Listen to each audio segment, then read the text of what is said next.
Hey guys, this is Jennifer with Dr. Marketing Tips, and I want to say thank you so much for joining me here today.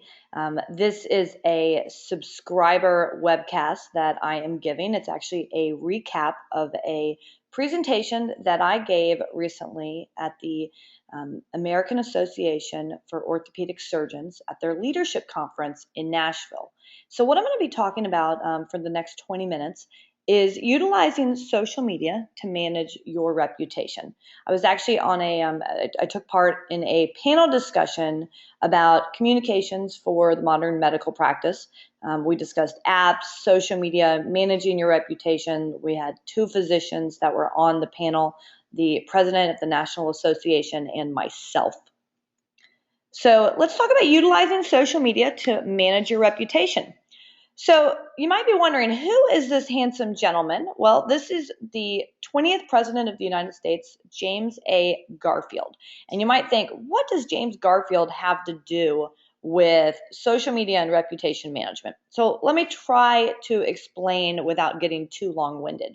I am on this kick the last year to read a biography on every American president. And I got to James Garfield, and I became intrigued by the history that was being discussed in his biography, not so much about him being the 20th president, but because the book itself focused so much on the history of medicine in the United States.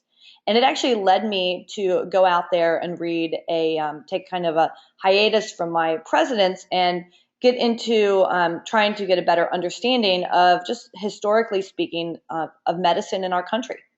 And long story short is James Garfield was an interesting president because he was assassinated, essentially. He was shot trying to board a train, and he didn't necessarily die over the next couple of months as a result of those gunshot wounds. He died because he just got poor medical help. His doctors, they were torn, half of them between like old school of thought and half of them between the new school of thought. You know, half of his physicians were focused on bloodletting and blistering, and the other half was focused on the new scientific methods of the day in the late 1800s, like 1860s. And no less than a dozen doctors the day he was shot put their fingers inside the bullet wound, trying to figure out the trajectory and where the bullet might be lodged up in his rib cage or near his heart or in his lungs or whatnot. And it was ultimately the fact that they never washed their hands and they didn't practice sterile procedures that ultimately, ended up being the demise for the 20th president of the United States. So I've been in my reading of the history of medicine in the United States, more and more, there was a transition, especially in the late 1800s, from the old school of thought of medicine to the new school of thought. And as specialists started to come about, surgery being the first specialty, more and more medicine became fragmented. Back in the day, when you had your family doctor, he came to your house. He was your surgeon, your gynecologist. He delivered your baby. He fixed your broken bones. He helped you plan your financial future. He took care. He was your psychiatrist. You name it. Your family doctor was the guy. He was the one. And you had an ultimate personal relationship with this family doctor. Well, as medicine became more and more fragmented over the years, those relationships have begun to wane. In fact, you hear it from physicians all the time that they just don't have the same amount of time to build those relationships with their patients. More and more, especially in the 1900s, up until 1960, family practice doctors weren't even recognized as their own specialty. It wasn't until the 60s that they became a specialty group. And the only reason, or one of the only reasons that they became specialists is because, the numbers were showing that physicians coming out of school were not going into family practice. They were going into fields and specialties that were more lucrative.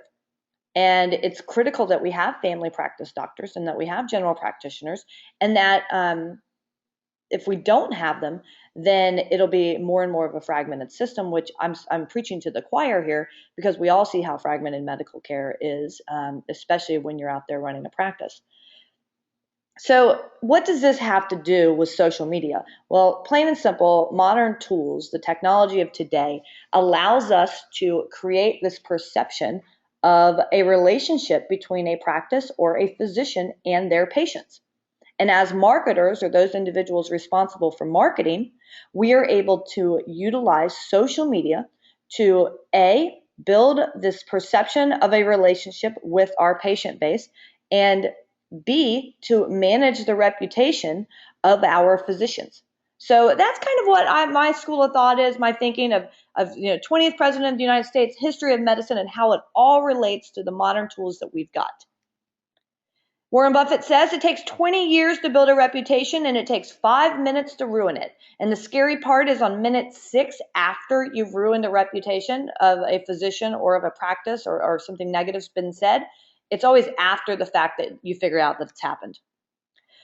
So for this talk, we have some considerations. One is that patients have 24/7 access to your practice. It doesn't matter if it's 3 in the morning or on a Sunday afternoon.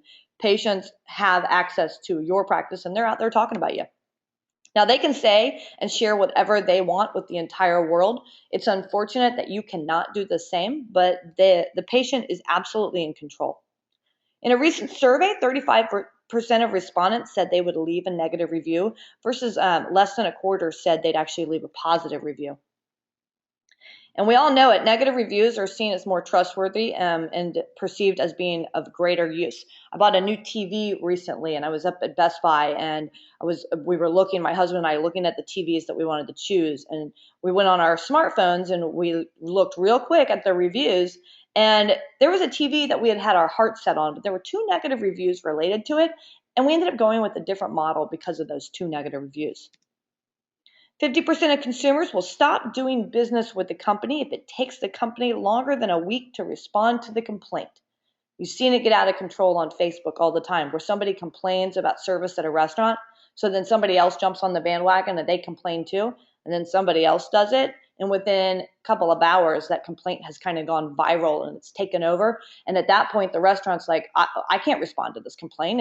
There's 30 other people that have said they've had a negative response, and the restaurant owner is just trying to do the right thing and working their tail off every day, and all of a sudden it's gotten to the point that it's gone viral and it's spun out of control. So let's talk about reputation management and how social media can help you manage your reputation. Well, there's a lot of benefits. Social media has obvious benefits, and they include patient engagement, increased exposure and reach for your practice, bolstered search results. And, social media is a good reason to create team building activities. One idea for team building that many of us have participated in the past would be for Breast Cancer Awareness Month in October.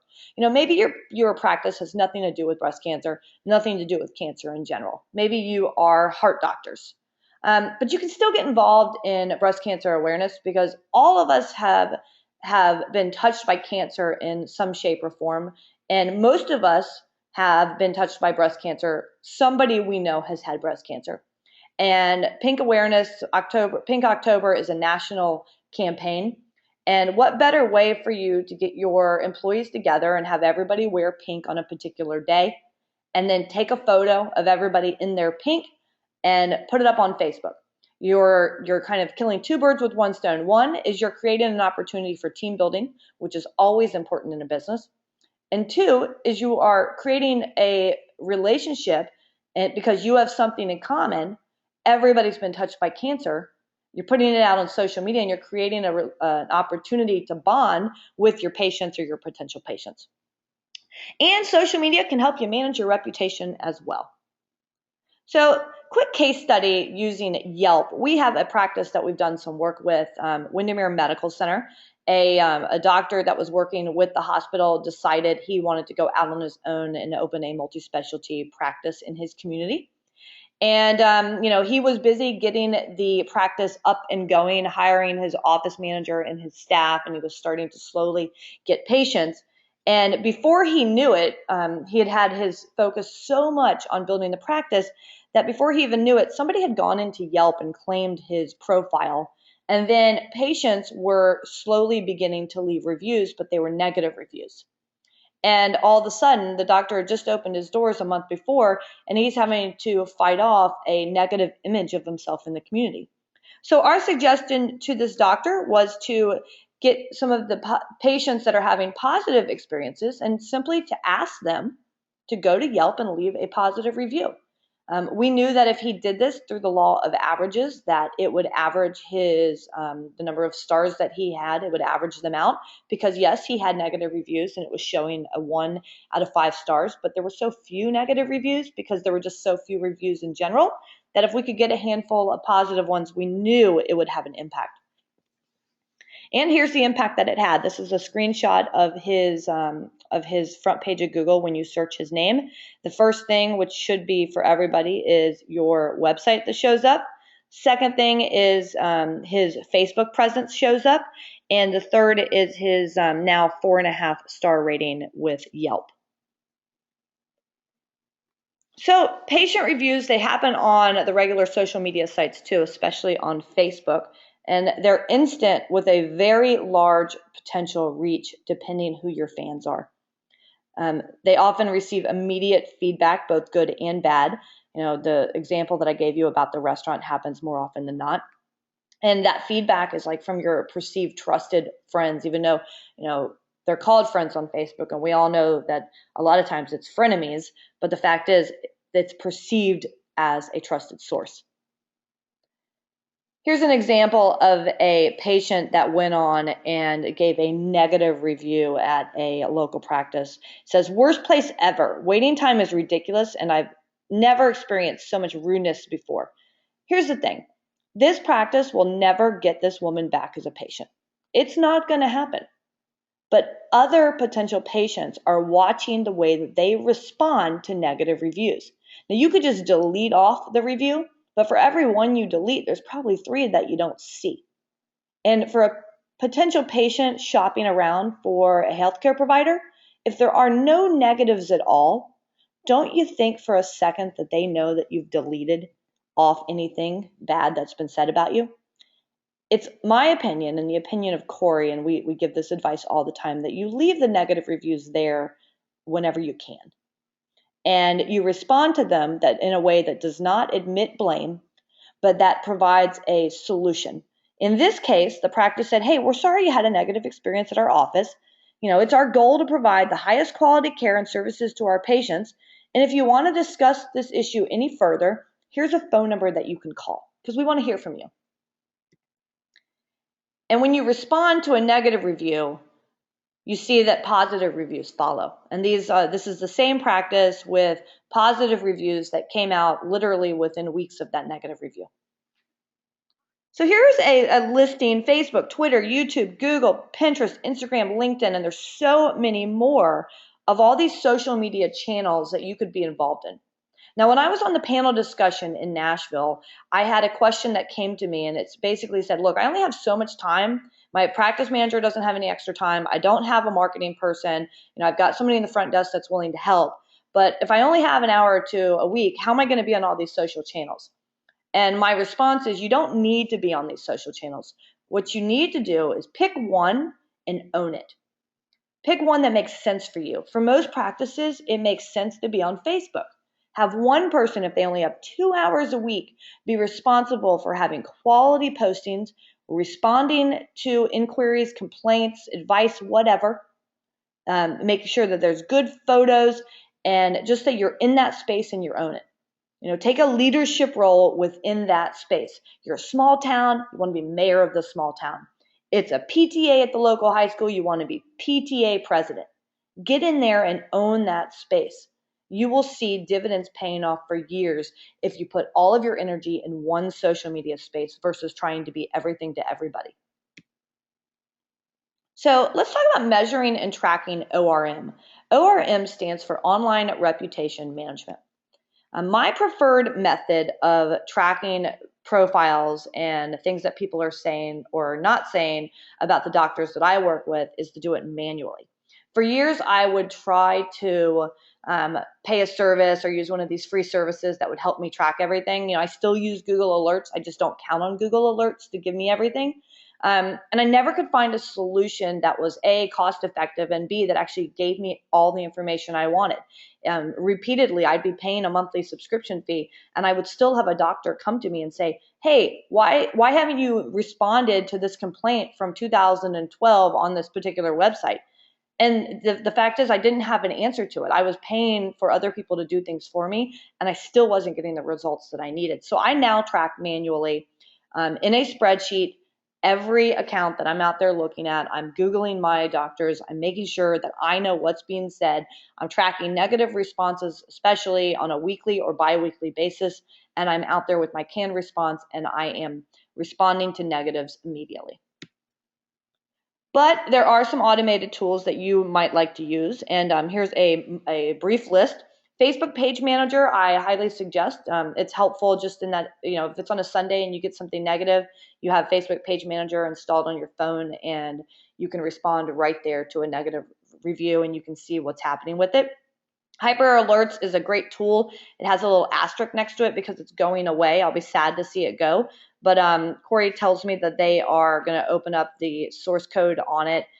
It was something about the company couldn't afford to maintain the service. It's a free service for monitoring, but because they're opening up the source code, we'll probably have all kinds of new things that are going to be popping up as a result. Perch, Reputology, Nutshell Mail, Rebel Mouse. These are just a few of the automated tools that are available to you, most of whom are free up to a certain level, and then you pay some sort of subscription fee. So I know I've talked about a lot, but let me give you some, let's talk about some action items. First, let's just understand that there's really no true automated and expensive tool to track. You have a handle on your reputation.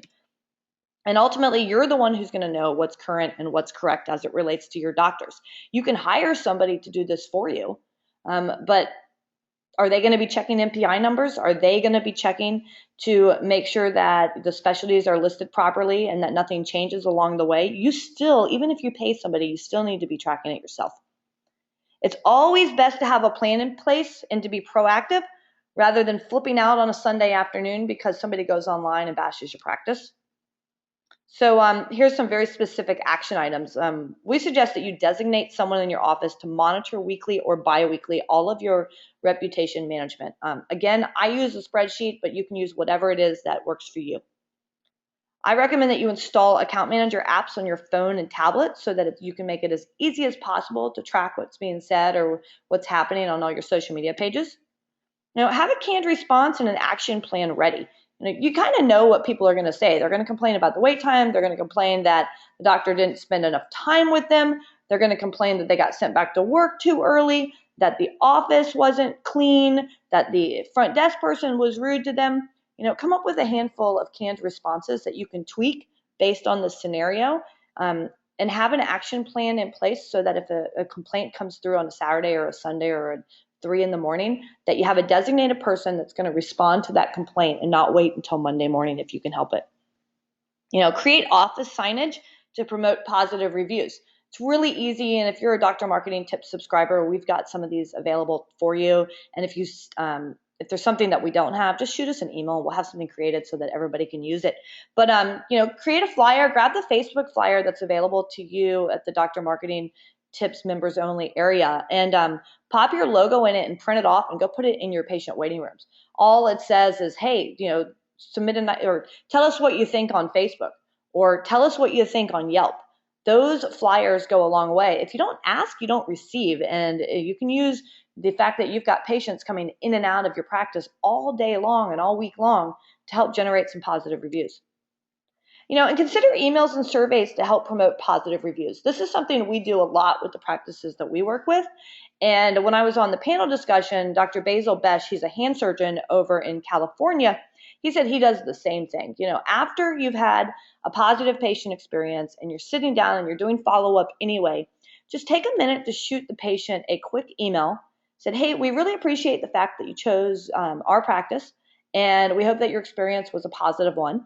And if it was, would you mind jumping over to Google or to Yelp or to Facebook or to Healthgrades or to Vitals, whichever one you want to put the link in for, and leave us a review. Tell us what you think. And you'd be surprised how many patients will actually click it and go over and leave you a review. Now, I don't suggest asking them to leave you reviews across all of the reputation management sites.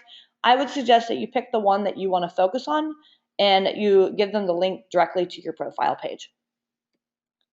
And then ultimately, you're not going to make everybody happy. You're always going to make somebody angry. And the thing about social media is it's when they're angry, they're going to do it very publicly. And there's not much that you can do about that. So plain and simple, just keep calm, have your plan in place, and carry on with your work. And with that, I want to say thank you so much for spending time with me today. Again, I'm Jennifer with Dr. Marketing Tips, and we really do appreciate the fact that you have subscribed to our Dr. Marketing Tips service and advice, and I hope it's helping you in being a better marketer for your practice. If there's something that you want us to address and discuss for the group, please feel free to shoot myself or Corey an email, and we would be happy to add it to our editorial calendar. So again, thank you so much and have a great day.